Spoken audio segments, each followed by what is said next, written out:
Good morning, good afternoon, good evening, depending on which continent you're on. My name is Margie Mendel, and I'm the director of the Carl Polanyi Institute at Concordia University in Montreal.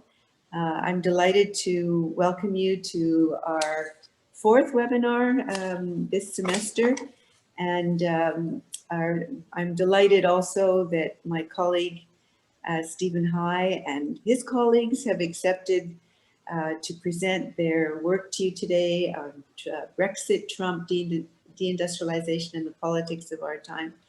Stephen is a professor of history at my university. We've been colleagues for a long time, and really a pleasure to collaborate with you.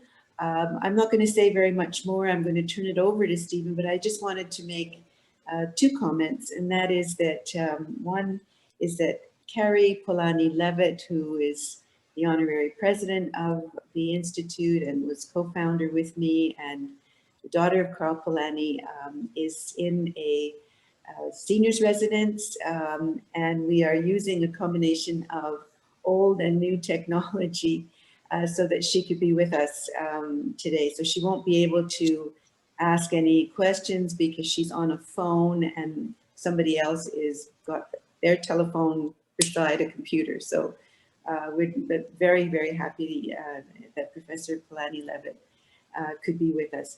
I just want to remind you to please keep your microphones off during the presentations, and that there is a chat link on either, depending on your computer. In my case, it's on the upper right-hand corner. In some cases, it's below in the left-hand corner of your computers. You can enter comments and questions. You can enter them while the speakers are addressing you, or after, and Stephen will field questions and reply with his colleagues to your comments. And so I'm not introducing any of the speakers. I leave this to Stephen, to whom I now pass the mic. Well, thanks so much, Margie, for the invitation to be here. It's really exciting, and I'm just thinking of Carrie Levitt's Silent Surrender, which was a really important book in terms of my earlier work, and it's a real privilege to be in the same Zoom space as you, Carrie.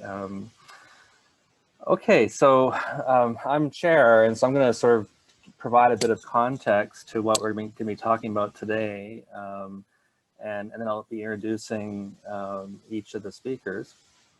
I think it's fair to say that Brexit, the election of Donald Trump in 2016, and the rise of right-wing populism across continental Europe have refocused attention on the connections between political events and deindustrialized working class communities. The US alone lost 8 million manufacturing jobs between 1979 and 2010, and the United Kingdom saw total manufacturing employment drop from 6.8 million in 1979 to just 2.5 million by 2010. A similar story has unfolded in other countries, of course, including Canada. Fundamentally, deindustrialization is a process of physical and social ruination, as well as part of a wider political project that leaves working class communities impoverished and demoralized. Even when interviewed, decades later, many industrial workers have yet to get the anger out of their gut. And so there's a deep anger in many communities about what's happened to them, and the silence surrounding what's happened. Historian Christopher Johnson once wrote that, quote, "One of the great ironies of differential regional deindustrialization, which is a standard form of capitalist crisis, is that it hardly leads to revolution, but rather engenders quiescence, the internalization of despair." While this point continues to resonate with me, decades of internalized despair have exploded into a populist revolt, as many deindustrialized areas have seen a massive shift in voting patterns from liberal or left-wing parties to the radical right. Take, for example, West Virginia, which was once, not so long ago, one of the most progressive states in the United States of America. It's now solidly Republican. These volatile events have prompted debate and conjecture about the root causes and timing of the current social and political upheaval, but little sustained research into those left behind. Indeed, this popular shorthand to describe people abandoned economically and geographically in deindustrialized areas has tended to promote a rather reductive understanding of the long-term legacies of deindustrialization. In most media reports, the left behind are described as older, undereducated, angry, intolerant, male, and white. Yet white working class people were not the only ones to experience the seismic shifts of deindustrialization, and there is considerable debate about how race and class interact in deindustrialized areas. Deindustrialization and its legacies are long-term processes, so to understand them, we need the deeper temporal perspective that historical research can offer. For now, we are left with questions. To what extent have working people in deindustrialized areas turned to right-wing populism in recent times, and why? How have race, immigration, and gender become entangled with class sentiments or resentments and realignments in hard-hit working class communities? How do working class communities cope with the long-term consequences of deindustrialization? And ultimately, what can be done? To answer these and many other questions, our project, funded by the Social Sciences and Humanities Research Council's Partnership Grant Program, which is a unique program because it's very much predicated on the idea of working with the communities that are being studied, not just about them, will examine over the next 7 years the historical roots of deindustrialization and the contemporary responses to it. The project brings together many of the world's leading scholars in the field of deindustrialization studies and their respective research centers, as well as industrial museums, trade unions, and labor archives. The goal is to understand deindustrialization's half-life. This is a term that Sherry Lee Lankin has come up with. I think of radiation or nuclear warfare's half-life, that the impact lingers for and is invisible for long periods of time. Anyways, deindustrialization's half-life, you want to look at that in transnational or comparative perspective, as well as its causes, the responses to it, its effects, and legacies. Our focus is on the transnational connections between and comparisons among the United States, Canada, Germany, France, Italy, and the United Kingdom, the heart of the old industrialized world, a term I don't think we even use anymore. The term is itself redundant. We aim to situate regional and local experiences of deindustrialization, often through oral history, within a wider transnational framework, and consider the ways that race, gender, the environment, and settler colonialism structure and otherwise get bound up in the class politics of deindustrialization. Having set out the broad parameters of the project, I would now like to introduce you to the other members of today's panel. So I'll introduce each one individually, and then they will have 9 minutes to present a bit about their research. So what you'll be getting today is 4 or 5 tastes, right, or sight lines that are within the project's realm. And we have a large project with many different sight lines. So we're not trying to cover all the ground today, but we wanted to give you a taste of some of the kinds of work that will be going on and some of the kinds of issues that we are chewing on collectively. So we're going to start off with Stefan Berger. Stefan is a professor of social history and the director of the Institute for Social Movements at the Ruhr-University in Bochum. Recently, he has published a series of books, I don't know how many books he's published overall, but he's published a series of books recently that considers industrial heritage in regional comparison, and thinking about the political economy and the politics of industrial heritage. In the project, he is co-leading the project's industrial closure and industrial heritage working groups. Stefan. Thank you very much. Let me first of all try and share my screen. Thanks, Stephen, for a very kind introduction. Oops, no, that's the wrong. I don't want you to see my email inbox. That's depressing. How does, okay.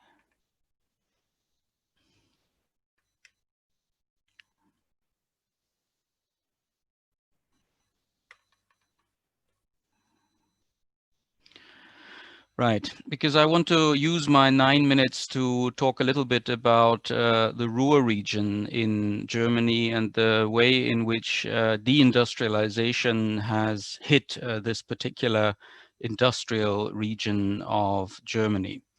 You see the Ruhr region on a map of Europe here, just in case you don't know where the Ruhr is. It's a very incorrect map because it has the city of Düsseldorf on it, which is not really in the Ruhr. If we see this map of Germany, the black bits, that's more correct because Düsseldorf is outside of it. This is just the Ruhr area.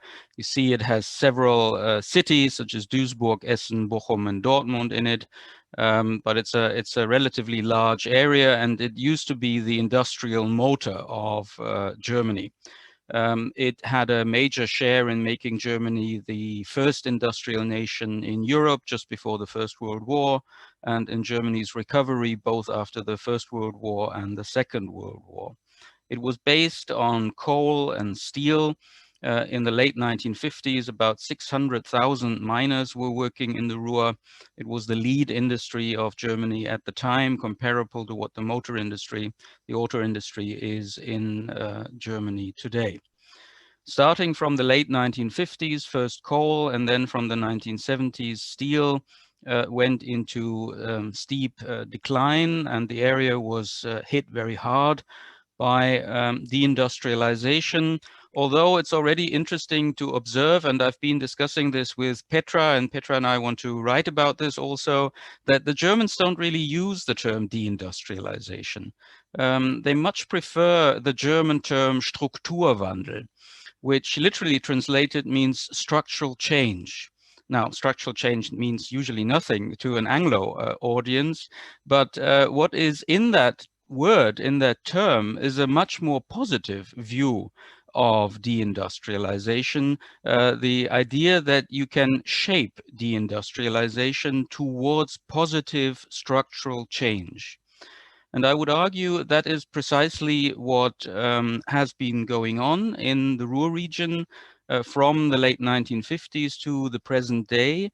60 years of attempts to shape that structural change, retaining an industrial base, because 23% of the region's GDP is still made by industry, and yet leading it into a kind of post-industrial future where that's at least the idea, no one is left behind, where the unions are still a powerful player in a tripartite system that in the Anglo world is best known as Rhinish capitalism, where you have generous social programs, where the coal industry was not completely decimated as it was in Britain in the 1980s, but where it was phased out over a 50-year period, with relocation programs for miners, with generous social benefits for early retirement schemes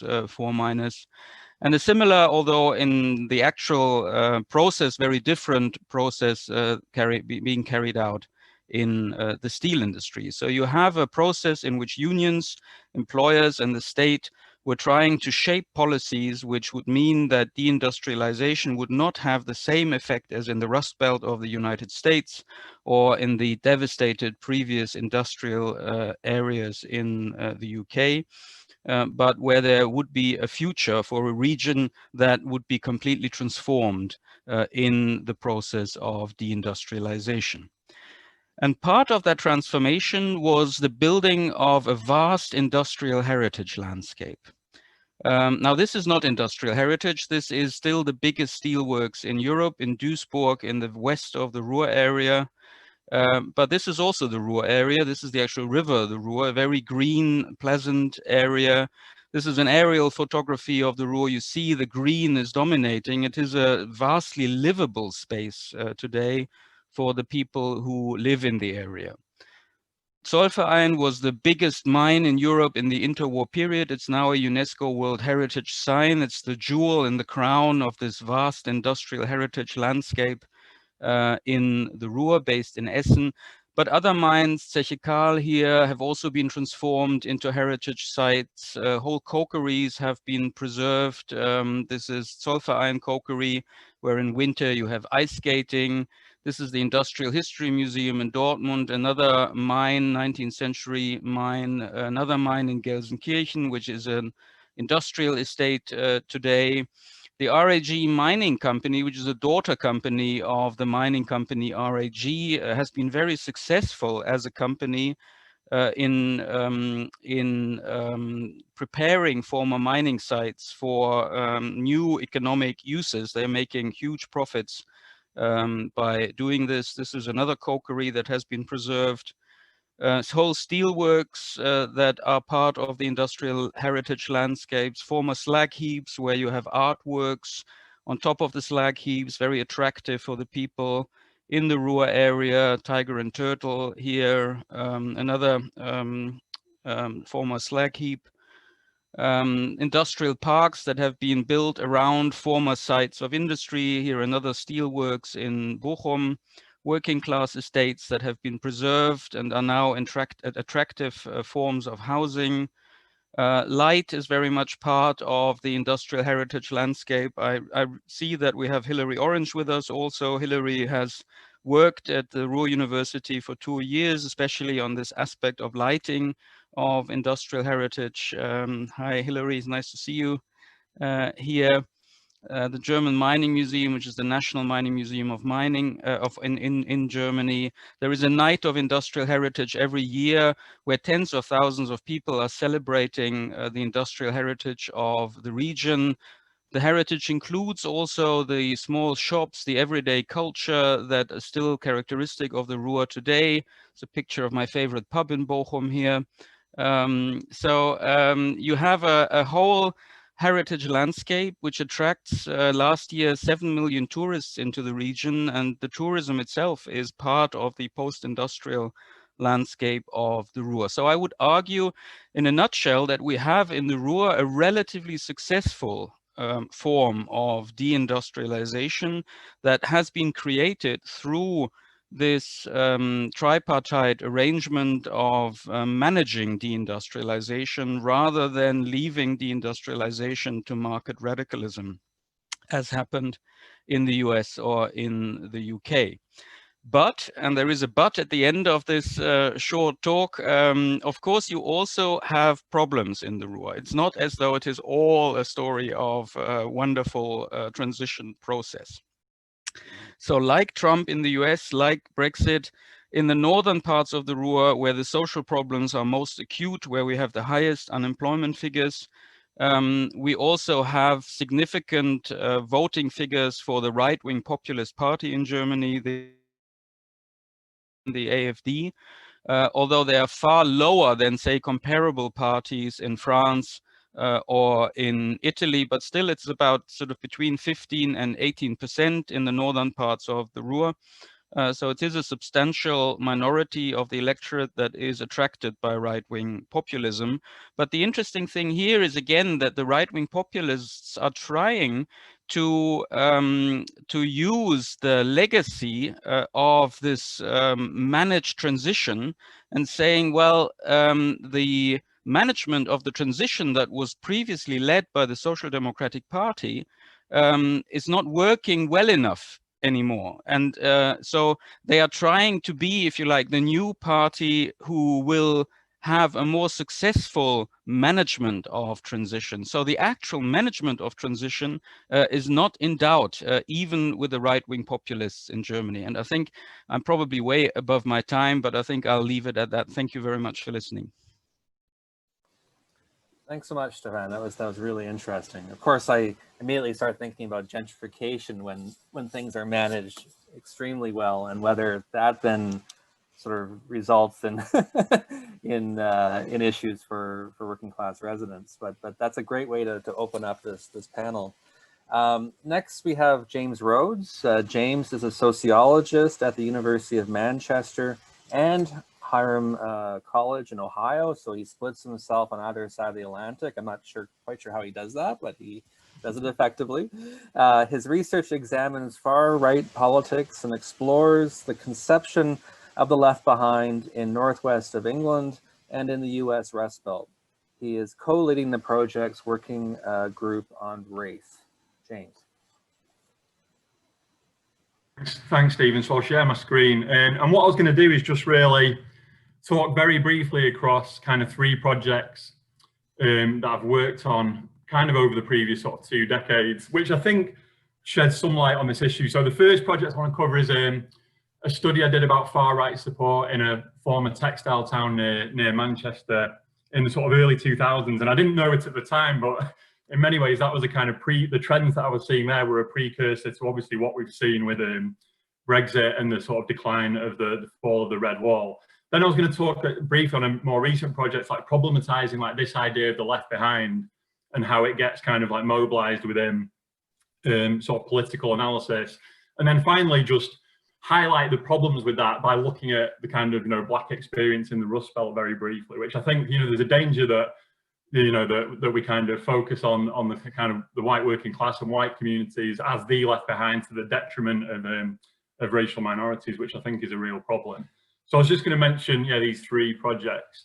So my project in Burnley, at the turn of the century, a far-right party called the British National Party made significant inroads in this town. So they were securing over 10% in local votes for the general election. And briefly, they also became the main opposition party in the town. In 2003, they had 8 councillors elected at the local level. So you had this far-right party becoming this main opposition town. And obviously those trends have developed. So in 2016, in the Brexit vote, Burnley registered one of the highest Leave votes in the country, with over 2/3 of residents voting to leave. And then interestingly, in the 2019 general election, it was part of that red wall where for the first time in over a century, Labour the representation of the town by Labour was broken. Quite interestingly as well, it also hit the headlines in the summer when supporters of its local soccer team chartered a plane to fly a White Lives Matter banner during a televised soccer game. So that was kind of another sort of indication of the way in which these kind of like sentiments thrive in that town. So again, it's a town of around 80,000. It's located in northwest England, about 30 miles north of Manchester, and it consistently ranks as kind of one of the 40 or top 30 most deprived towns in Britain. It's got high levels of unemployment. I mean, I think during the time I was doing the work, the actual employment rate in the town, so employment of working age people, was literally only around 67%. So there's a huge problem of like long-term disabilities and unemployment.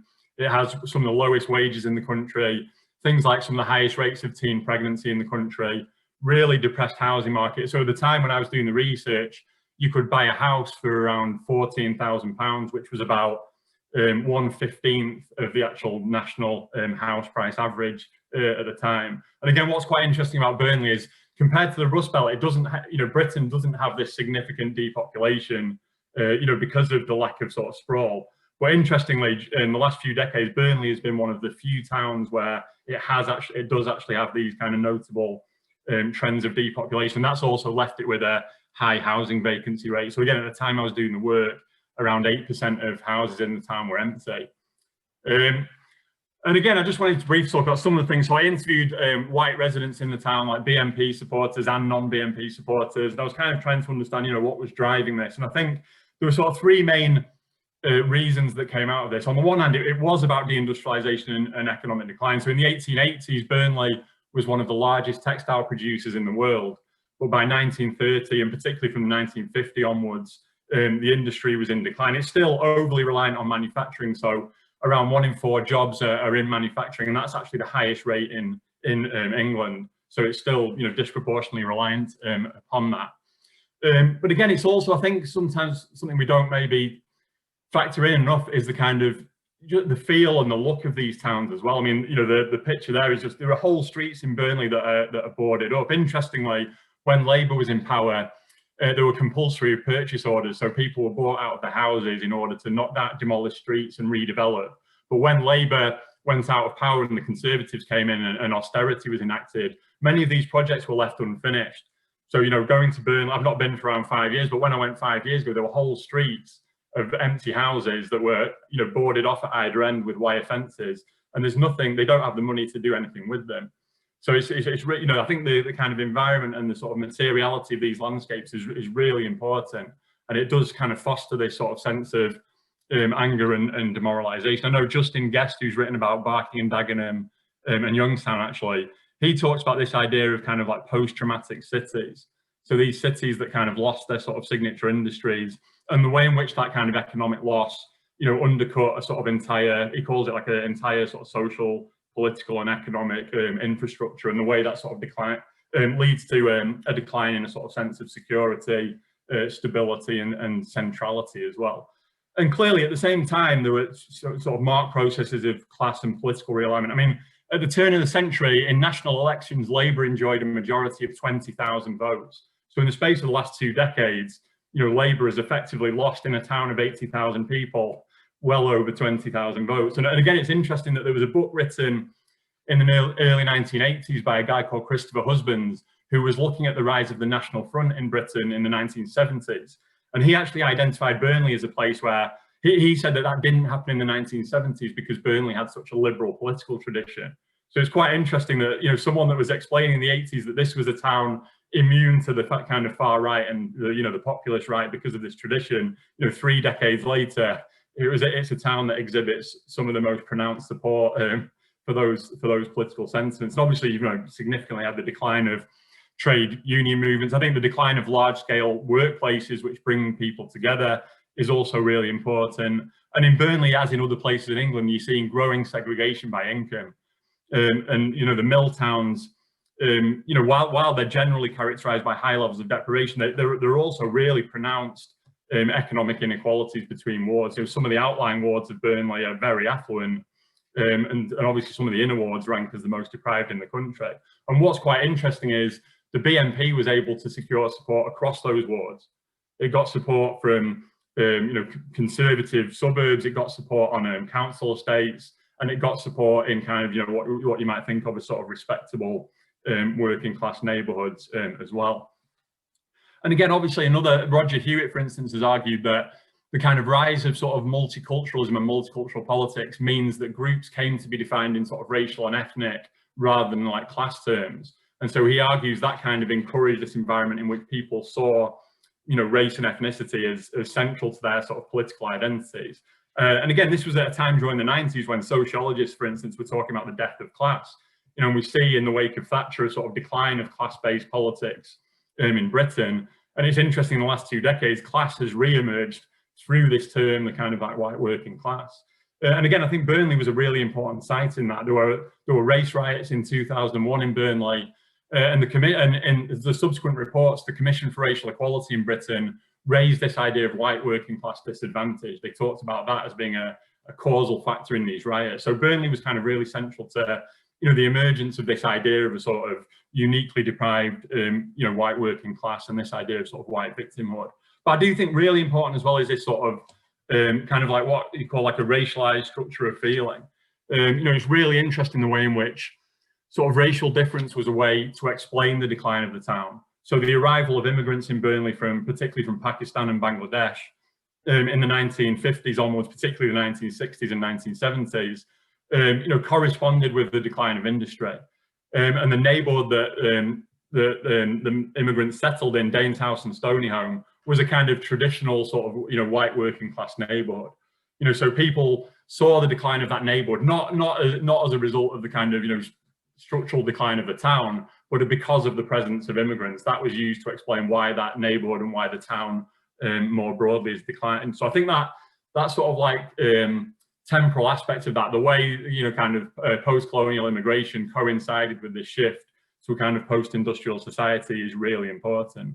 And I think also ideas of like locality and ideas of entitlement were really racialized. So locals were seen by these residents as white, whereas immigrants were generally seen as kind of like non-locals. And as a result of that, they were seen as kind of less deserving of resources. So the time I was doing this work, there was lots of hostility. So Daneshouse and Stonyhome, the primarily Asian ward at the time, was ranked as one of the 10 most deprived neighbourhoods in the whole of Britain. And as a result of that, it was seeing resources channeled into it. Well, residents saw this as the fact that this area was getting these resources because they were Asian. And so there was an idea that the state was kind of acting, more favourably towards racial minorities. And this again encouraged this sort of sense of white victimhood. And again, it's interesting, Paul Gilroy more generally has talked about how in post-war Britain's like national decline is rendered intelligible through race. Like race becomes the prism through which, decline is made sense of. And that was certainly the case for many residents in Burnley. And I just wanted to move on to a couple more recent ones. I know I have to be quick, but more recently I conducted quite a small scale study in Oldham, which is another former textile town that registered a high level of support for Brexit. And the idea of this project was to kind of challenge the way this idea of the left behind has been mobilized in sort of UK political discourse, but also US discourse for that matter too. And the project sort of raised three kind of problems with this. So I think one of the problems with the way in which this kind of notion of the left behind has been mobilized relates to what Gaminda Bamba has described as methodological whiteness. She argues that it kind of positions the white working class as uniquely disadvantaged by changes related to globalization, immigration, and deindustrialization. And she argues that this legitimates kind of white victimhood while also working to recenter white political interests at the expense of the interests of racial minorities. And she argues that this erases the multiracial composition of the working class and also ignores the way in which these processes, in conjunction with racism, have exerted also a heavy and often more heavy impact on Black and minority ethnic communities. I think another problem we raised with this concept is the way it simplifies white working class politics. Not all white working class people support populist movements, and there's a danger that there's a kind of reproduction of this idea of the sort of white working class as endemically racist. I think there's also a problem with the idea that there is an easily identifiable unified white working class. I don't think there is, and from my ethnographic research, there isn't. You speak to people on the ground, and there are many fractures and sort of fissures within what we might think of as being the white working class, which we risk ignoring. And again, it also ignores the way in which Brexit was also supported by elites and by middle class people in Britain and in America. We see support for Trump in America. I think it was for white people earning over $90,000 a year. Trump registered really high levels of support in the 2016 election. And then I think a final problem is the way places are explained as left behind and the forces that are seen to have produced left behind places. So again, there's often this kind of narrative that deindustrialization and globalization produces these left behind places, which in turn are the kind of seed this kind of far right resentment. And I think there's a problem with the state in a way is kind of left off the hook. There's a kind of lack of attention played to sort of uneven capitalist development and issues around regional economic policies, for instance, that have created some of these inequalities. So I think there's a problem with how the kind of we simplify in a way the forces that have produced these types of places. And again, I think enlisting the views of minority residents reveals a different perspective. So again, we got an artist to kind of incorporate some of the quotes from people we interviewed with sort of local images. So this is a Hertford mill. It's actually stood empty for I think 2 decades. It's now been demolished. But you can see, when you speak to racial minorities, they reject this view that the decline of the town is to do with immigration. They talk about the way this is about kind of deindustrialization and industrial change. And I thought this was a really, powerful quote from a local Pakistani resident in Oldham, where they're saying, this left behind idea. Well, being an immigrant, you were always left behind at the bottom of the pile. You knew that you would have to work that much harder to just survive. So the idea of being left behind wasn't new to us. And then they say, interestingly, someone decides you're either black or working class, but lots of us are both. And this is one of the things that has always frustrated me. There's talk of the working class being left behind. The white working class were left behind, but the working class in general have been too. And I think that's a really sort of powerful point. And that speaks to the final thing I wanted to talk about very briefly, is kind of my research in Youngstown. So on the south side of Youngstown, I conducted like life history interviews with around 60 residents, both white and black. And again, just, you know, a simple look at the kind of demographics of Youngstown, a look across the neighborhoods, reveals that African-American communities have been hit, you know, disproportionately hard by these processes. You know, Youngstown recently came out as having the worst opportunity gap for black and white children in America. It's also come out in recent years as having some of the highest rates of concentrated poverty in America, which disproportionately affects you know, black communities. And so I think you know, bringing into our sort of purview the experiences of racial minorities in these so-called left behind places, I think is really powerful in terms of, you know, challenging these narratives, but also deepening the analysis of the forces that have produced, you know, the kind of levels of inequality we see in these places. So, you know, engaging with African Americans means a focus not just on deindustrialization, but, you know, redlining, suburbanization, punitive forms of policing, you know, the way welfare reform has adversely impacted upon, you know, black communities. What, you know, what Jason Hackworth has talked about as the kind of organized deprivation of the Rust Belt, you know, where racial difference and racial threat has been used to justify sustained levels of disinvestment, you know, over the last sort of 70 years. And I know me and Stephen are talking, well, I think something we're really excited about in this project is sort of engaging with this emerging work on racial capitalism, you know, to look at how processes of capitalism are sort of predicated on racial hierarchy and racial difference, and the way that this means, you know, racial minorities are positioned differently, you know, within these processes. So I'll finish there.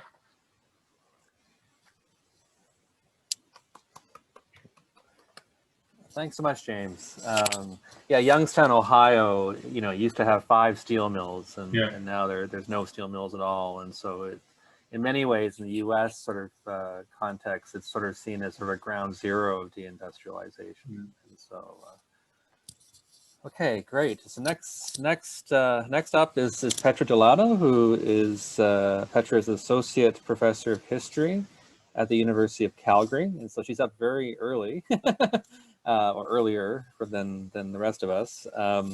Her research focuses on European and North American energy history after 1945, specifically the history of energy transitions and the 1970s energy crisis. She is co-leading the project's Training and Mentorship Committee, which will be organizing annual summer institutes. So the idea is to sort of bring together a transnational cohort of the next generation of deindustrialization scholars, which I think is a key part of what we're trying to do. Petra. I will also share my screen. So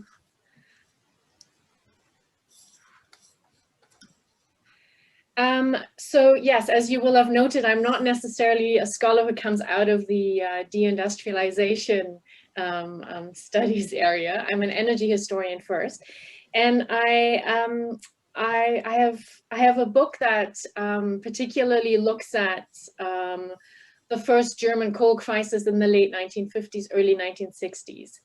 And this is, as Stefan mentioned, it's a really interesting time because at the time, it was often misread, the crisis, as a cyclical crisis, when in fact, it was the beginning of a structural change.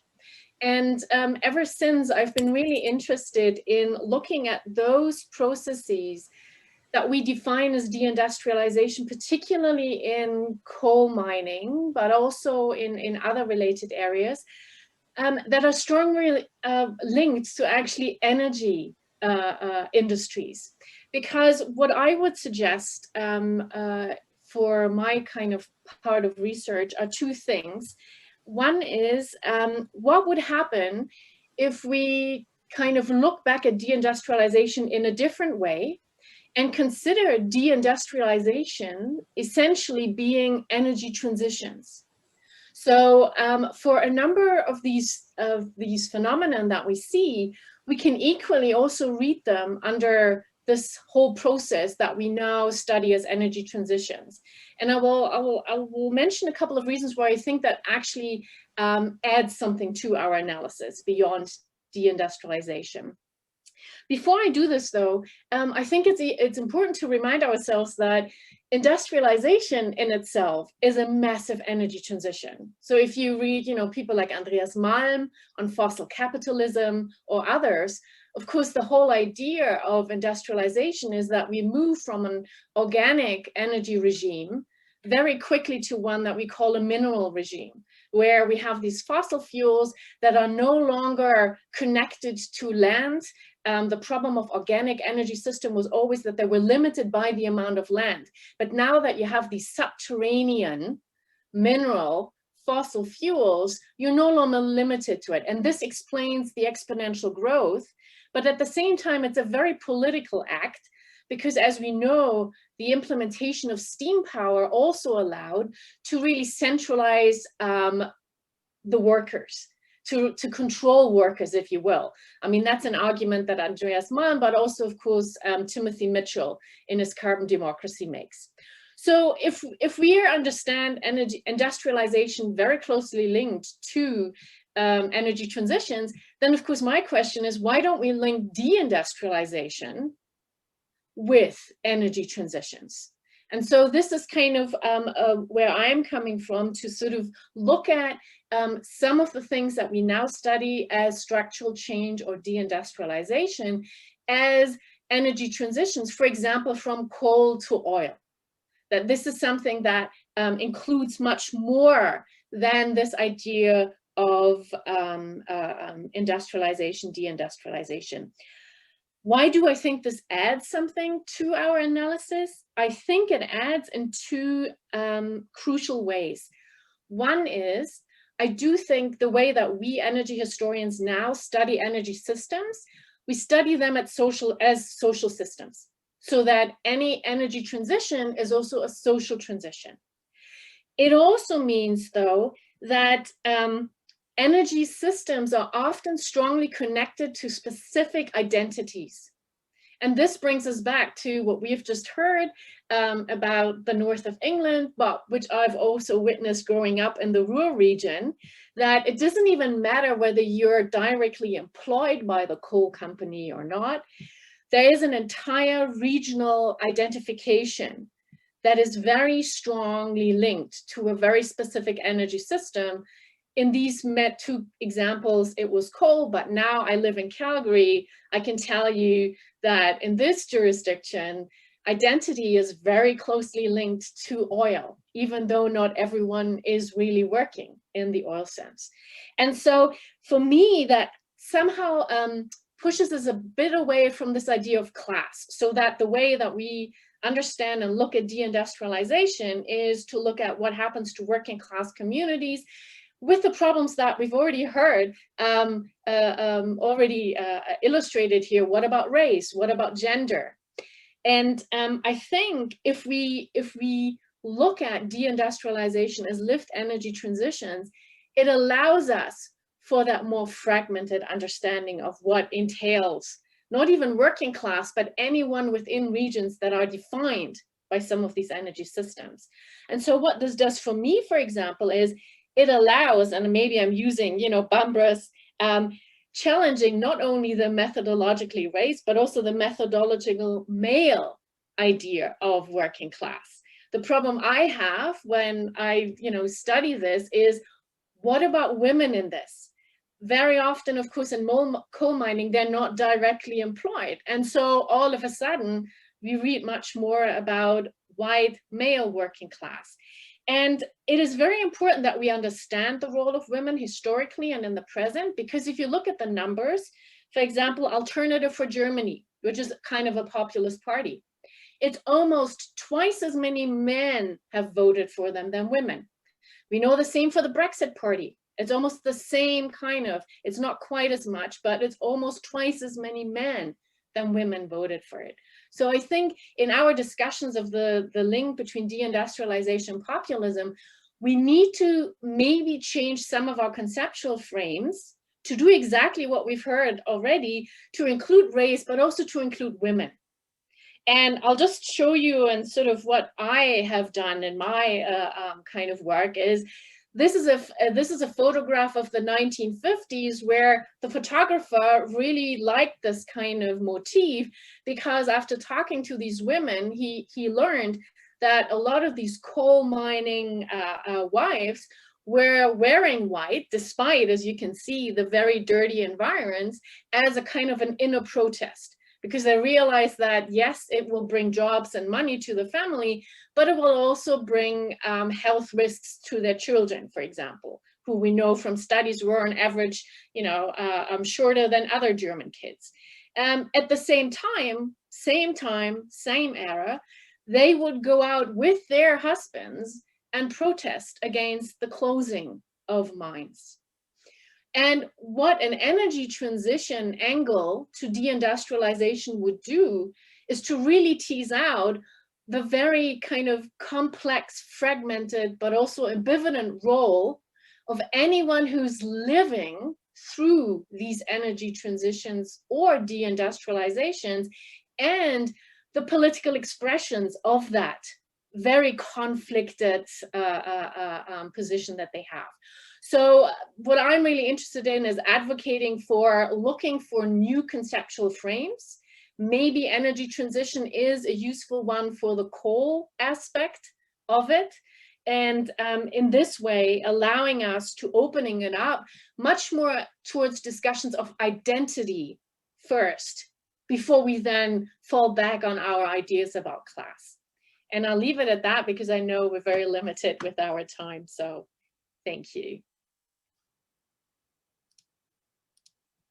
Thanks so much, Preecha.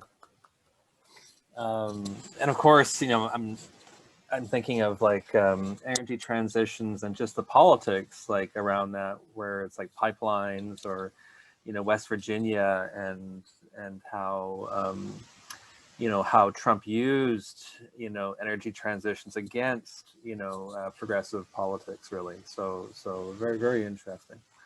The final presentation is from Lachlan McKinnon. Lachlan is a Canada Research Chair in Post-Industrial Communities at Cape Breton University. His recent book, Closing Cisco, Industrial Decline in Atlantic Canada's Steel City, uses oral history to explore the intersections of political economy, bodily health, and environmental changes brought by deindustrialization. He is co-leading the project's environmental working group. Lachlan. Thanks so much, Stephen. I'll share my screen here 1 second.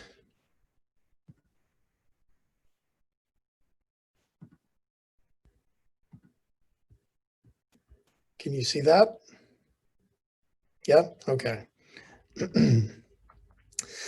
So the Canadian political imagination, if you think about it in that way, was heavily influenced by ideas of economic and industrial development by the end of the 1950s. And indeed, the passage of the 1957 Canadian Equalization Program, for example, I think signaled a broader commitment to regional economic equality, or at least the idea, which were, of course, embedded in notions of Canadian citizenship, solidarity, and nationhood. And across the country, federal and provincial governments began expressing a broad willingness to play a direct role in offsetting the economic impact of underdevelopment in the country. And through such schemes, or rather, although such schemes often differed in the particulars of how they would work, across the country, you started seeing these policy frameworks arrive that shared the same notion that Canada was fundamentally a nation of regions, and that the residents of those regions should benefit to a greater or lesser degree from equality of access to economic benefits and services. Now, this regional turn, if you want to think of it in those terms, I think held particular relevance for Nova Scotia, and indeed it directly preceded and influenced the growth of various industries, pulp and paper, other light industry, the development of the provincial infrastructure, and ultimately the large-scale nationalization of both Nova Scotia coal mines and steel industries in the 1960s. And in general, there's not been a whole lot of attention to the ways that this kind of intellectual moment and these policy frameworks were influenced and embedded within a global transnational system of post-war industrial capitalism. Oftentimes we think about these things in terms of Canadian federalism, for example, right? There are exceptions, of course. I'm thinking of the work of people like Dimitri Anastakis, whose work on the auto industry in Nova Scotia takes care to pay attention to these sorts of things. Will Langford's work on the Cape Breton Development Corporation is another example. But in today's presentation, I'm going to look at the creation and implementation of something called Industrial Estates Limited. And this is kind of one of a tripartite part of what becomes under Robert Stanfield kind of the key development model for Nova Scotia during these years. Now, Industrial Estates Limited was a Crown corporation created under the premiership of Robert Stanfield in 1957, intended to foster industrial growth and the mediation of problems associated with industrial decline in particular areas of the province, particularly the coal industry. I'll talk about that in a second. Now, this is part of a larger project where I examine multiple state-driven policies related to industrialization and deindustrialization in Atlantic Canada and attempt to reveal kind of transnational connections, conversations, and influences, right? Industrial Estates Limited itself was actually created by the Nova Scotia government to act as a state-sponsored development corporation that was going to purchase land, create appropriate on-site infrastructure, and then market the estate to factories or industrial producers who could then relocate their operations to Nova Scotia. This was the foundational idea. The hope was that this would help to lessen upfront capital costs for firms to relocate to Nova Scotia, allowing them to spend money on things like supply chains or raw materials rather than, startup costs or infrastructure and things of that nature. Those things would be covered by the Crown Corporation, right? And of course, they'd pay rent.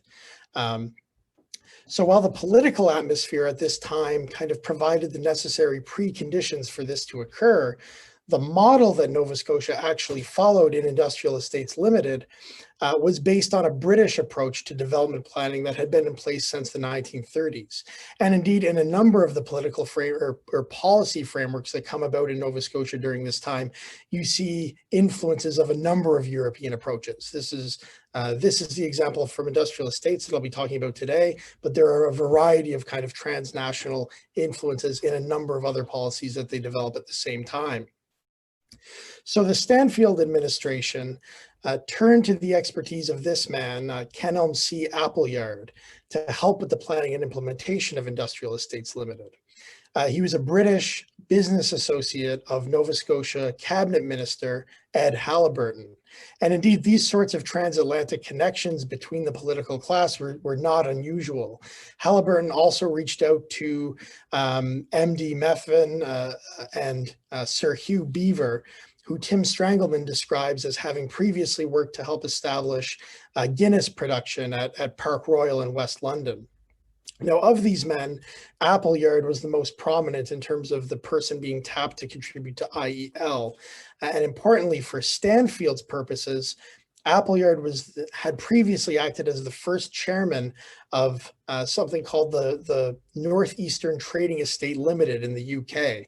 I'll call it NEAT, N-E-T-E, just for our purposes. But NEAT was a UK-based initiative to develop for trade and industry the town of Gateshead in the northeast of England. So a similar kind of idea to what Stanfield was trying to set up.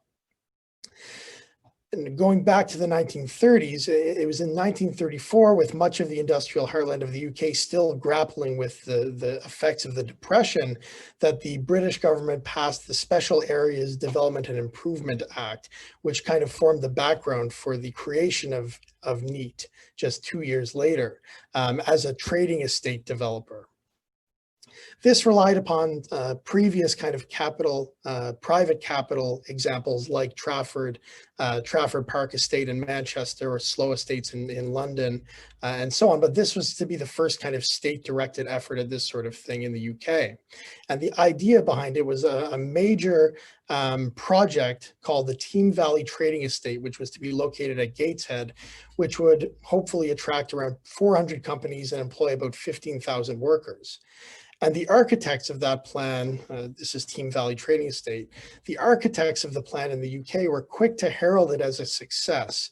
And indeed, in his writings in the late 1930s, Appleyard reflects upon procedural developments of the estate going into the creation of roads, the development of other infrastructure, tenants taking occupancy, and so on.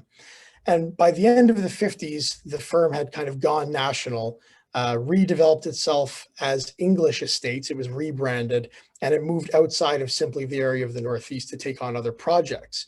So by the time Stanfield and the other Nova Scotians were kind of taking note of this development, Appleyard and his contemporaries were kind of presenting this as a major win, right? This was a solve for some of the economic problems facing kind of industrial areas of the province or of the UK as well, especially those built around coal industries, right? And I'll get to that in a moment.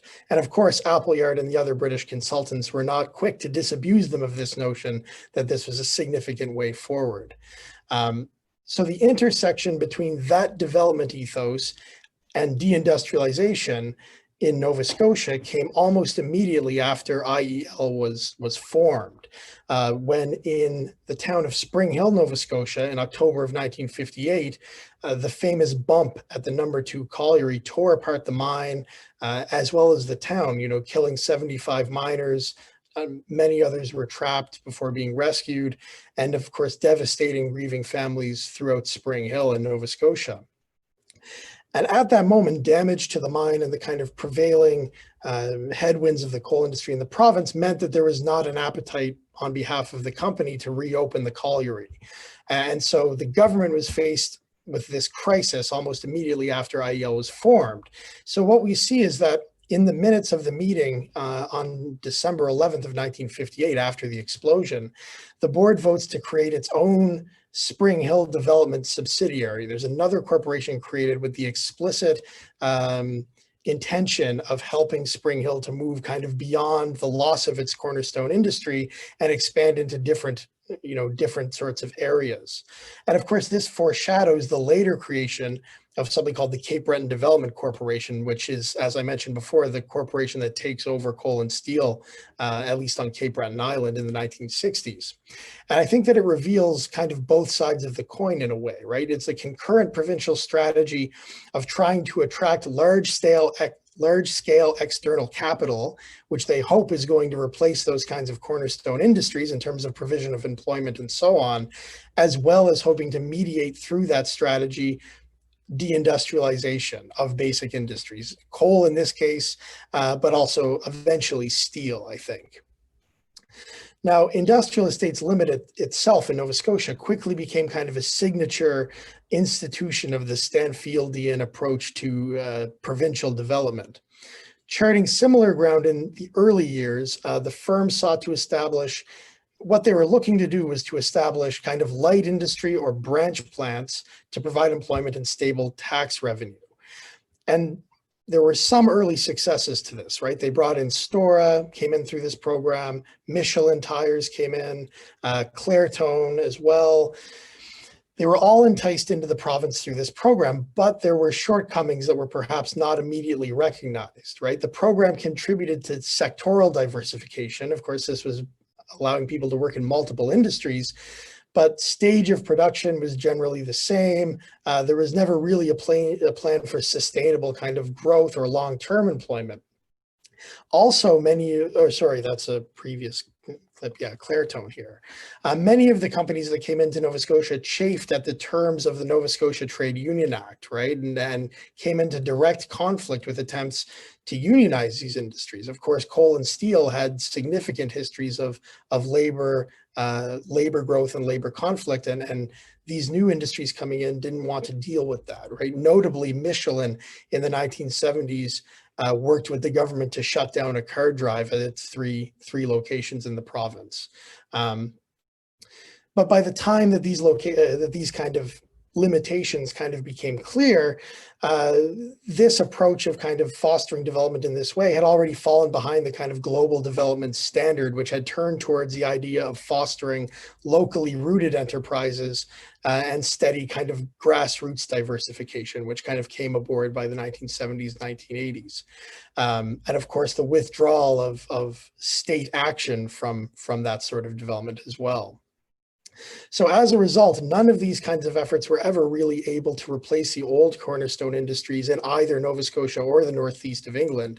And ultimately, a large percentage of the companies that were attracted through the scheme failed to prosper or remain in the province.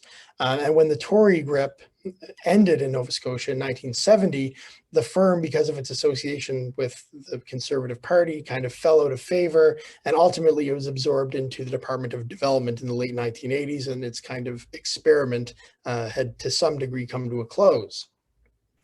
Now, Kenelm Appleyard, for his part, remained tied to Nova Scotia. Indeed, he took up residence here. And although he kind of initially came as in the service of exporting a particular brand of industrial regional development, taking what he had done in England and of course bringing it here under the auspices of Stanfield and the Tories, he also left his mark on the city of Halifax in other ways. So I think this gets to some of the connections between industrial development as an ethos and perhaps issues relating to gentrification and so on, as we see in more urban areas. Because Appleyard, once arriving in Nova Scotia, turned his attention to urban renewal. And he was indeed directly involved in the gentrification of the Barrington Street area in Halifax. You know, he had a lot of capital to throw around. He was involved in Scotia Square, and he was the target of some protests from kind of local working class people in those neighborhoods, right? As well as Black Nova Scotians during those urban renewal projects. His residency and kind of continued involvement in provincial affairs, I think, does speak to the international character of the original IEL strategy, and indeed the kind of transnational connections that were emerging between Atlantic Canada and different parts of Europe at this time. And under that kind of strategy, I think the Stanfield government really sought to reorient the Canadian regional experience in terms of economy.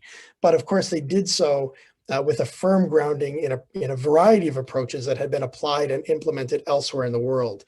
You know, IEL is one example drawing upon Britain, but in my research, I've also looked at, you know, industrial relations and the Swedish model, or voluntary economic planning, and they're having conversations with people in France. And there's all sorts of different examples, not just from Nova Scotia, but from the other Atlantic provinces as well. And so this is kind of where I'm trending in my own research, but I'll leave it there because I suspect that I'm over. Thank you very much. Great, thanks so much, Lachlan. So we have a good half hour or a little bit more to sort of discuss this. What you saw in the panel were 4 sight lines, right? I mentioned at the beginning that, you know, our project is going to be looking at things in various ways and going through different layers. And so I think you're getting a taste of that in the panel today. But we'll open up for questions, and if you just sort of like use your symbol reactions, and you can do like a thumbs up if you want, and I'll see your thumb. It's like your hand, but it's a thumb, and I'll know that that you want to ask a question. Who wants to start us off?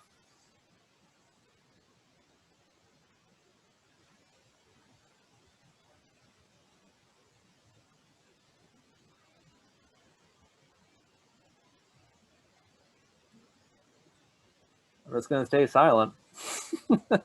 Someone's got to start. Okay, Margie. All right, go for it. Okay. Thank you. I mean, there's so many questions. It's a very rich landscape, and it's international, and you've covered a lot of ground. And you know, the energy sector, women, racism, and so on, and the various characteristics of deindustrialization and populism. I'm going to ask a, very, well, I guess a simple and a complex question. Given the results of the US election, I'd be interested to hear from each of you or whoever would like to respond, including Stephen. Who are the 70 million people? I mean, we have a broad, brushstrokes of the 70 million people who voted for Trump.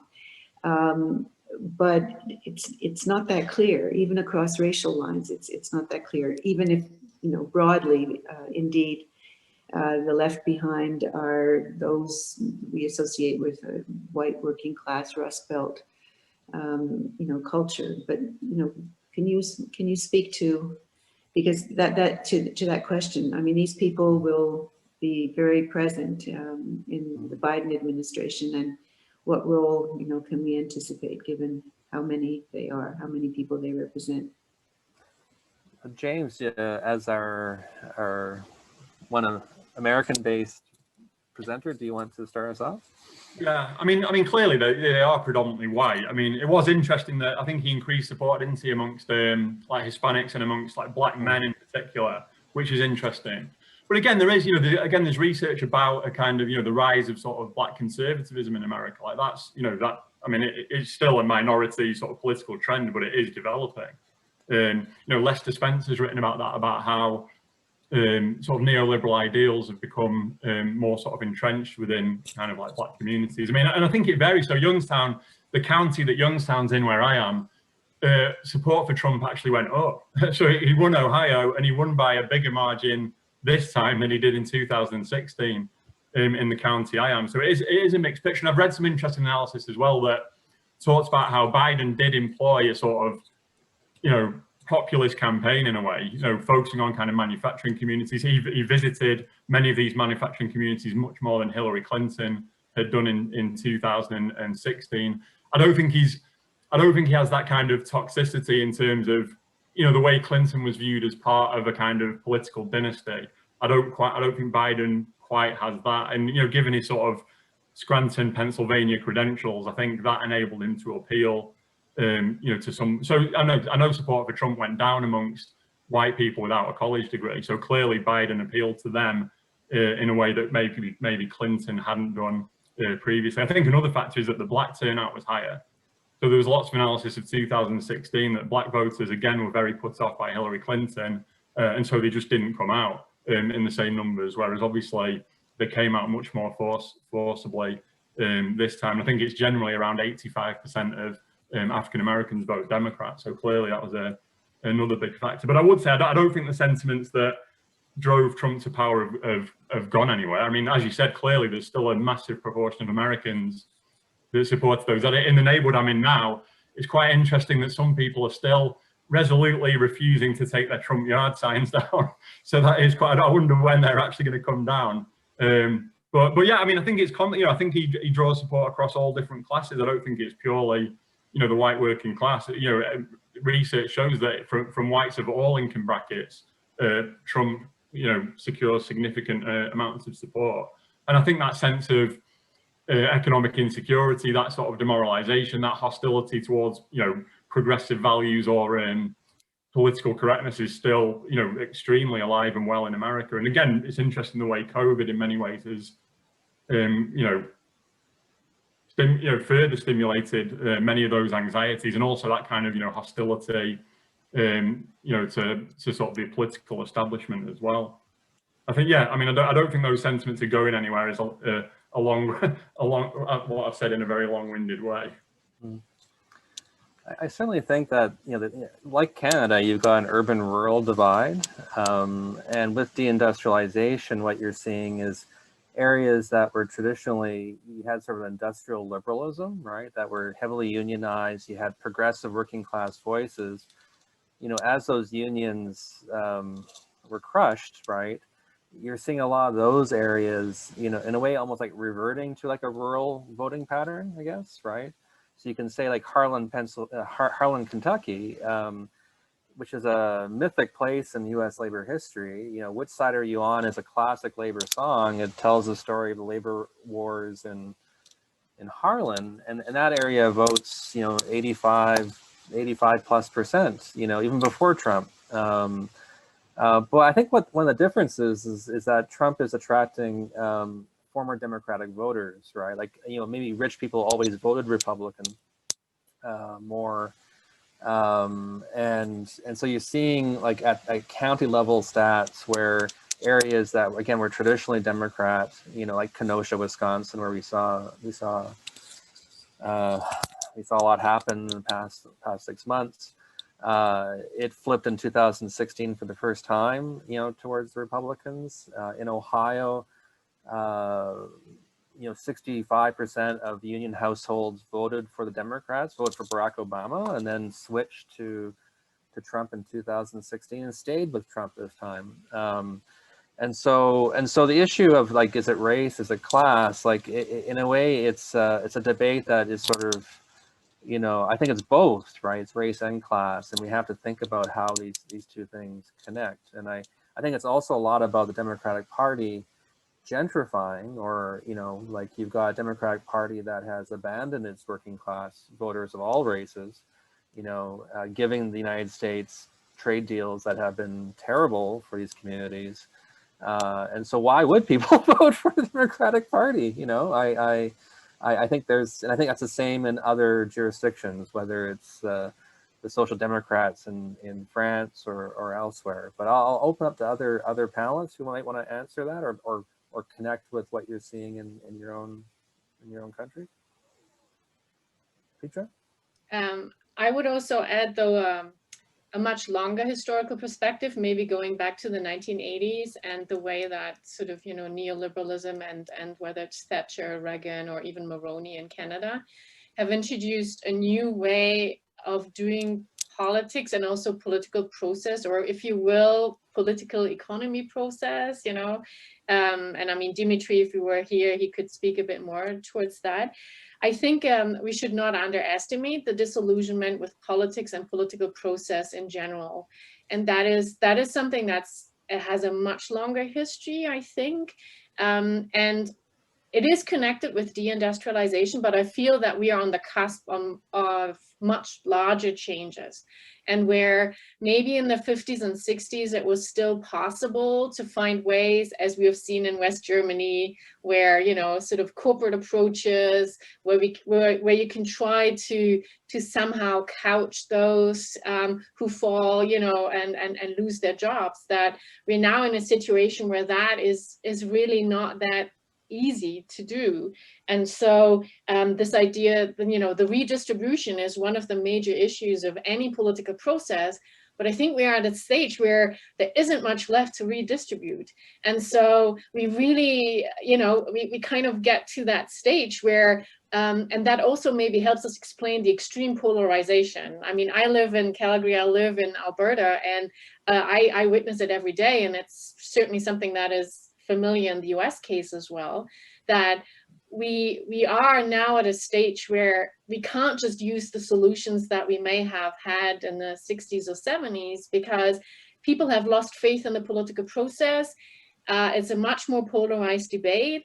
And even this discussion on, you know, belief versus facts, that's a massive, and that's where I don't know how much it relates to deindustrialization, or whether it's more something that reinforces the negative impacts that we see in terms of the politics of deindustrialization. Well, I would say that redistribution, like there hasn't been a lot of talk about redistribution, you know, for a long time, and that's maybe one of the problems. But let's open up to maybe another question. Who else would like to jump in here? Hillary.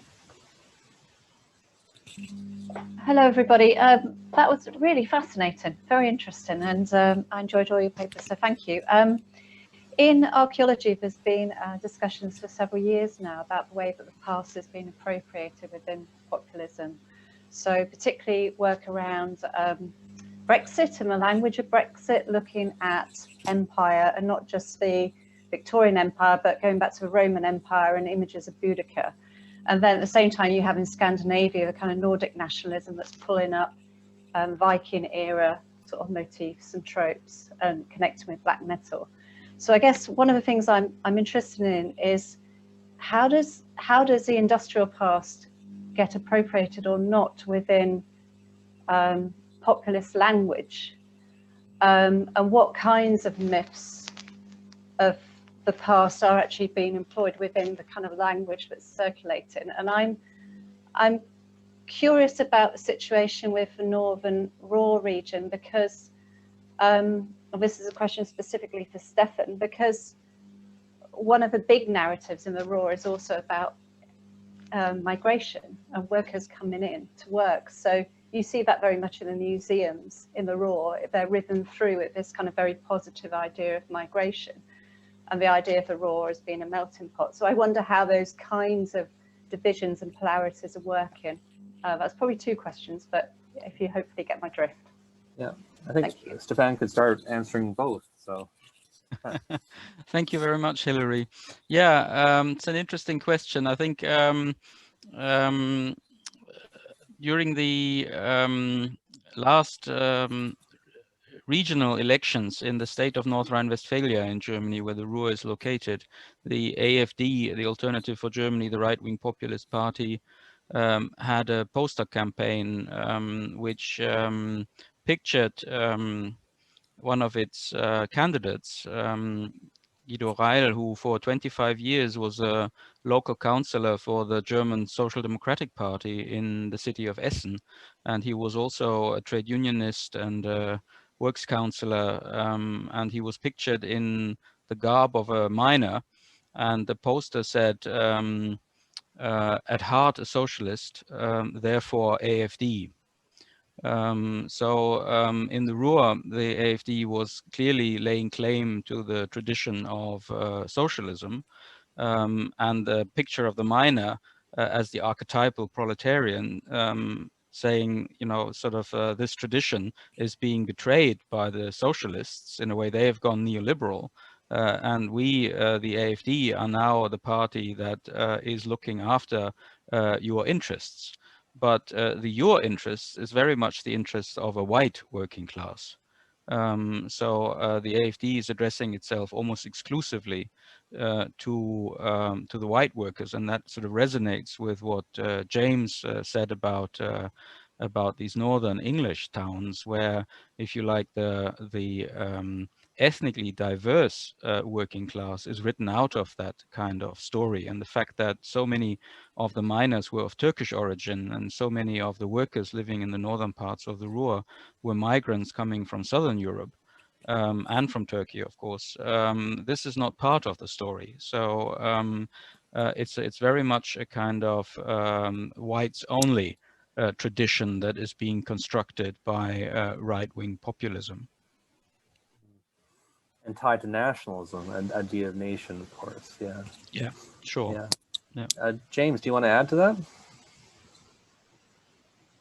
Yeah, I think it's a really important question, and I mean that particularly for I mean, not just for white residents, for black residents in Youngstown too, but in Burnley, like, that sense of nostalgia was so powerful, and it has been mobilised. I mean, the BNP mobilised, you know, BNP published things like pictures of a street scene during the kind of, you know, Queen's coronation, and then compared it now with a street of Muslim women wearing burqas walking down the street. That was when they campaigned for the London mayoral election.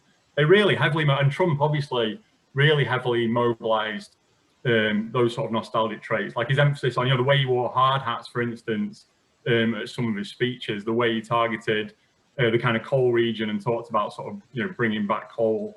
Yeah, I mean, I do think that's really at the heart of it. And I think those kind of claims, those sort of nostalgic claims, are easier partly because of our erasures in how we've told those histories. You know, so populists are able to draw on histories that have been told from the mainstream. I think there's a bigger problem in terms of how the voices of racial minorities and their stories have been generally sort of erased and de-emphasized within our histories of the industrial era. That makes it, in a way, much more easy to mobilize those sentiments. And I think that's why, you know, sort of decolonial studies and this work around racial capitalism is so important, because it critiques the industrial era. You know, it talks about the sort of racial exclusions upon which that kind of golden age of post-war capitalism was predicated, which I think is really important. I think another dimension in America is suburbanization.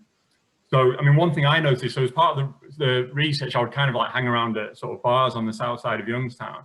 And it was amazing that you would get workers that had moved to the suburbs, like white workers, like sort of 20 or 30 years ago, but they would still go back to the neighborhood bar, and they would still go maybe to the church that was still in the neighborhood. So I think in America as well, that suburbanization, the way people often physically left those neighborhoods and those cities, makes that nostalgia really powerful. I mean, you go in any kind of like sort of, you know, sort of blue collar white bar in Youngstown, often the walls are covered with black and white pictures of what Youngstown used to look like. You know, there's a really pervasive, powerful sense of nostalgia. And again, I think that's important why I was talking about recovering the sort of Black experience, because it's interesting listening to African Americans like reflect back on that period, because their view of that period is much more ambivalent because of, you know, racism. I mean, you know, even in a northern city, you effectively had a Jim Crow system. You had separate seating areas in theaters, you had separate swimming pools, you had really, you know, stark racial segregation within the labor market and within workplaces. So I think that's partly why those kind of like voices are sort of so powerful.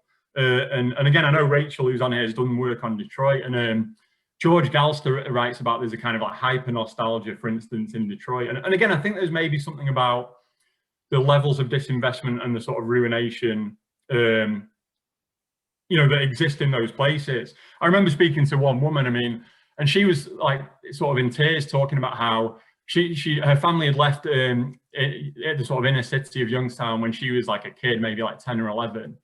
And she talked about like not being able to explain to her kids like what the city was. She said she tried to take her kids back to the street she grew up on, but the house had been like knocked down and it wasn't there anymore. And yeah, and there is this really powerful sort of sense of nostalgia, which I think, you know, Trump mobilized very effectively. In Burnley, when I was there, the BNP also were able to mobilize that very effectively. So I do think, as Hillary indicates, that's a really important aspect in these developments. And for the Ruhr area, I think, Hillary, one of the things that fascinates me is this whole story around those football clubs.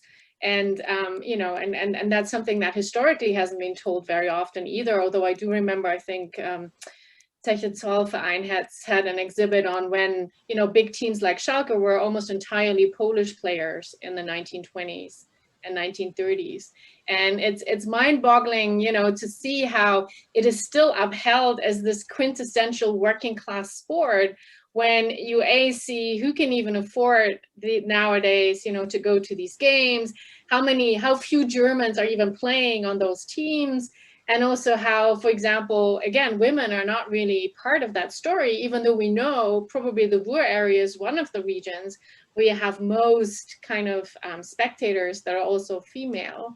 And then you also have all these Turkish clubs. So I know we have colleagues on here on the project who are much more interested in, you know, that facet as well. But I think for the Ruhrgebiet, there's a lot more to be done.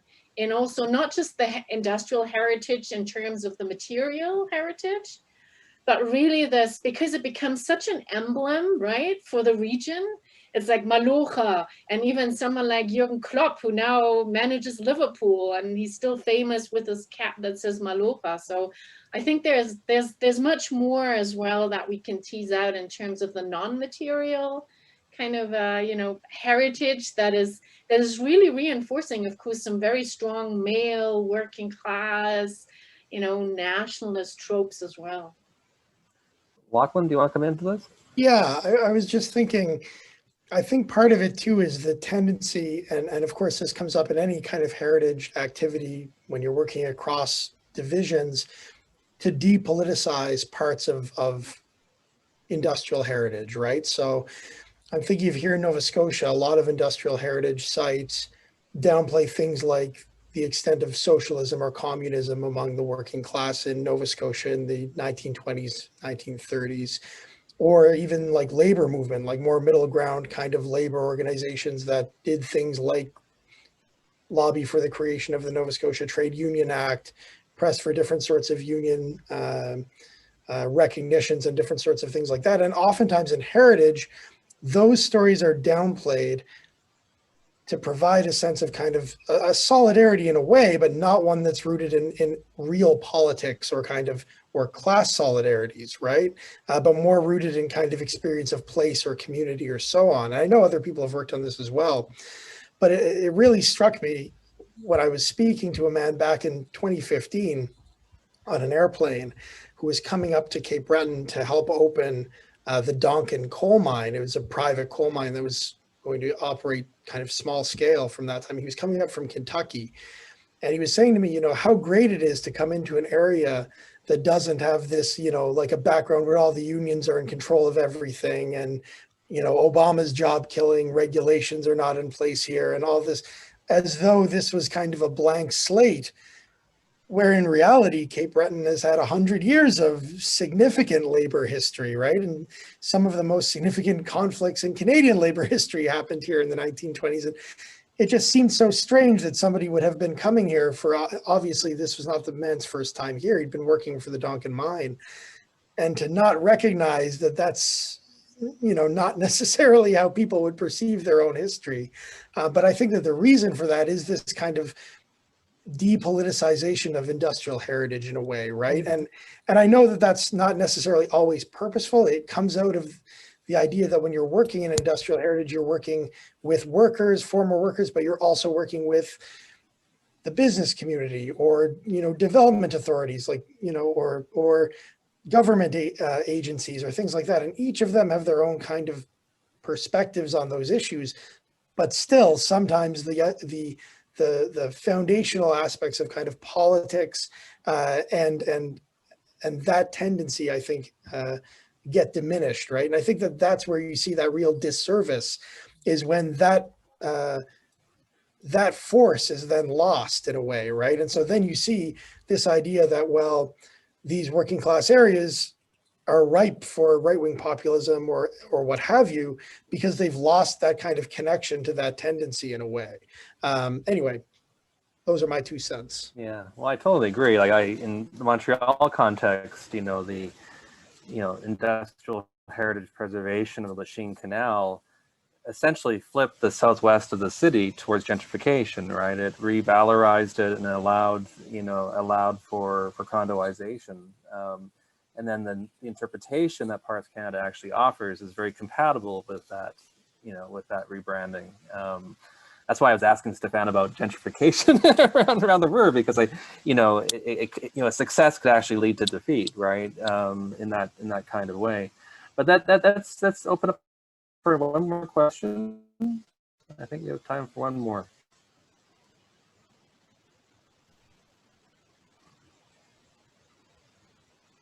I think Daniel is having his hand up. Oh, good, Daniel. Great, hi Daniel.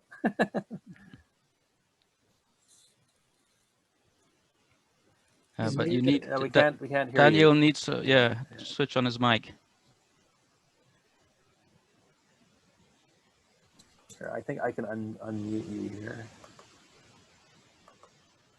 I'm sorry. Okay. Yeah, there we go.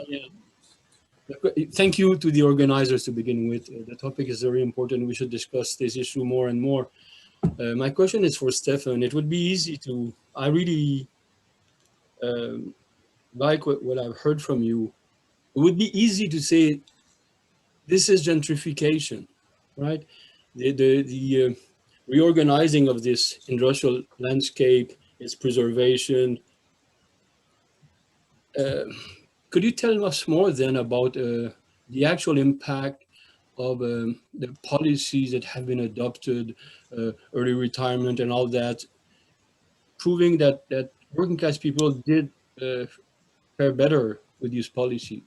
Mm-hmm. So could you expatiate on this part of your presentation, please? Thank you very much, Daniel. Yes, I mean, it's a big story. I don't know where to start, but maybe I'll start with what is perhaps the biggest success story of the transition in the Ruhr, which is education. Because there was no university in the Ruhr until the 1960s. This was the region with people with the strong arms, but not with the clever heads. So when the Ruhr University was founded in 1965, it was the first one to open. And then very quickly, you had universities in Duisburg, Essen, Dortmund, and now there are, I think, well over 30 higher education institutes in the Ruhr area. It's one of the biggest concentrations of universities and places of higher education in the country. There are over 200,000 students in the region. And what characterizes these students is that they often come from working class families. So they are often the sons and daughters of miners and steel workers, which is also why this whole industrial heritage resonates so strongly with them, because it's a family history. These people are then getting degrees, and they are going on to work in highly skilled professions. One of the problems of the region is that there are not enough jobs for them. So many of them have to go to other parts of Germany. And it is also characteristic that most of them are really sad to leave the region. So there is a real attachment to the region.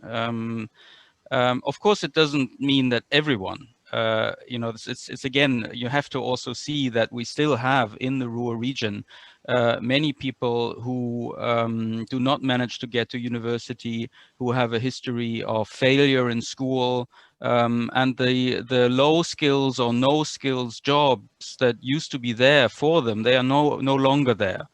That's why also a lot of money and investment and initiative is going into making sure that we do not have a history of failure at school for the people living in the Ruhr. But it's another example of very heavy state investment. This is not an area that you can leave to the market. The market will never sort that out. It's another example of how you need the state. You need, ideally, I think, a tripartite system with strong unions who can manage these kind of transition processes. And I think, I can give other examples for other areas relating to the attraction of new industries to the region. We have seen a succession of new industries, auto, Opel, the German car-making company, has come to Bochum. It has gone again, but for 30 years it was a kind of it was also a kind of success story. And we do have quite a healthy, medium-sized machine building industry in the Ruhr that is highly export-oriented and is doing very well, very internationally competitive. And of course, a lot of these industries also have apprenticeships for people who do not manage to go to university, but who still get skilled jobs in those industries. So it's a highly diverse picture. It's not a picture, I mean, sometimes I worry when I give these talks that I present this kind of as the new paradise here. It's not. I mean, we do have a lot of problems here. And I think in terms of gentrification, I think there is little gentrification because overall the region has been losing people. If we look at the late 50s, which was the high point of industrial development, we have just over 6 million people in the Ruhr. Now, 60 years later, we have 5.5 million people. There is a net loss of people in the Ruhr, and there always has been in the Ruhr also a strong social stratification. The southern parts of the Ruhr, with the picture that I showed you with the river and the beautiful green hills and trees, that's where most of the middle classes of the Ruhr live. And in the north, that's where you have most of the working class conurbations. And because there aren't enough middle class people who want to gentrify these northern working class districts, they do not become gentrified. On balance, I think gentrification has not been a big problem. There are some exceptions. The redevelopment of a big steelworks in Dortmund has been turned into a massive lake, and around the lake, very expensive housing where some of these footballers from Borussia Dortmund live.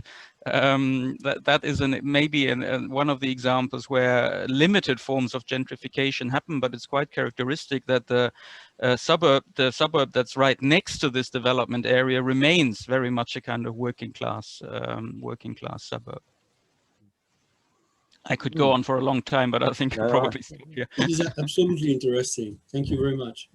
Pleasure. You also have to remember that some of the old mining houses, so people rented them from the company, but then starting in the 1970s and 1980s, they were sold, but you had sort of first right and to a special price if you had been the tenant in these homes. So that also explains why you don't necessarily have that gentrification, because I'm a person who did I've come out of a coal mining family. I did my degree at the Ruhr University, one of the first universities there, and I was very sorry to leave my region.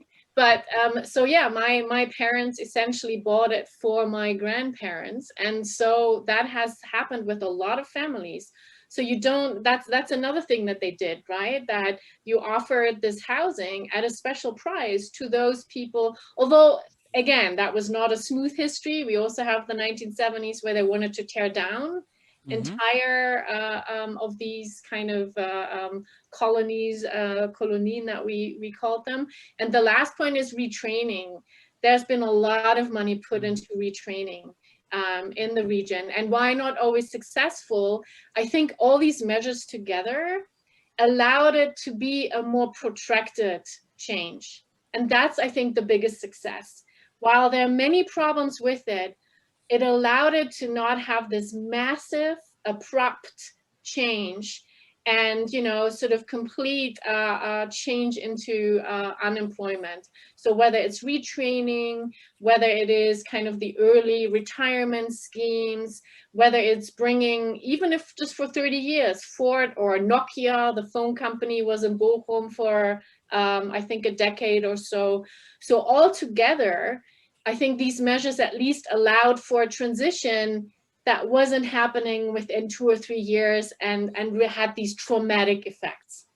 I think that is a bit of a success story. But as Stefan said, there's a lot of working together of government with, for example, the trade unions and with municipalities at the time, which again is reflected in this idea of the structural change. You know, is a very different idea. It's not as, you know, as antagonistic as deindustrialization. About which we are going to write, right? Yes, right. I think we've come to the end of our time. It was officially 90 minutes, but thank you so much for the question. Oh, Margie, go ahead. Oh, Margie's gone. Oops. I'll just say just a couple of words before we finish. First of all, thank you all. Thank you, Lachlan, Petra, Stefan, James. Thank you, Stephen, for pulling this together. Really fascinating 95 minutes of conversation. I imagine that with your project, there'll be, in addition to publications, I would imagine, given that it's a long project, that you'll have events, more occasion for exchange. You know, if you go to the website of the Institute, we have the archive, the entire archive, Karpelani's literary legacy. And a very important piece of that is the time he spent in the UK. And it was the devastation of the working class, the appalling working conditions that he observed in the UK that were at the heart, the root of why he wrote The Great Transformation. And then he was very engaged in popular education with the Workers' Education Association and a variety of other debates around adult education for the working class. And these are documents that are all in the archive, and I would invite you to have a look at the various titles. The archive has all entirely digitalized, so I think it's quite compatible with the work that you're doing and your interests. So thank you. And the last thing I'll say before going back to Stephen, is that our next and final webinar this semester is the launch of a new book on Polanyi by Peter Kirby, who is a Irish sociologist, professor emeritus in Limerick. And his book is Karl Polanyi and the Contemporary Political Crisis, published by Bloomsbury. I read the book. It's very, very interesting and very linked to social movements in contemporary society. That's going to be held on the 9th of December at noon. All of you who are here, and some people had to leave, will be added to our mailing list to make sure that you are aware. And if you're interested and free, I would invite you to join us. And very last word is that the paradox of this terrible time that we're living in, and it really is terrible. You know, we use the term unprecedented times, but they over and over and over again, but they really are.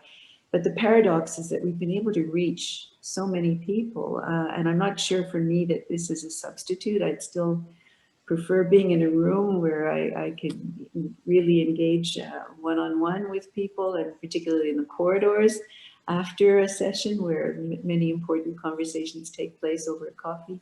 But I think that we've, you know, had this extraordinary opportunity to, you know, be in conversation with people around the world in different time zones, in ways that we possibly would not have been able to, you know, and I'm not in any way celebrating COVID and all the devastation that that's brought to our or disruptions that it's brought to our lives. But thank you everybody for being here. Back to Stephen for a final word. Well, I just want to everyone a round of applause for our panelists. So. Thank you. Thank you very, very much. Thank you. Bye, everyone. Thanks, Stephen. Thank you again. Bye. Bye.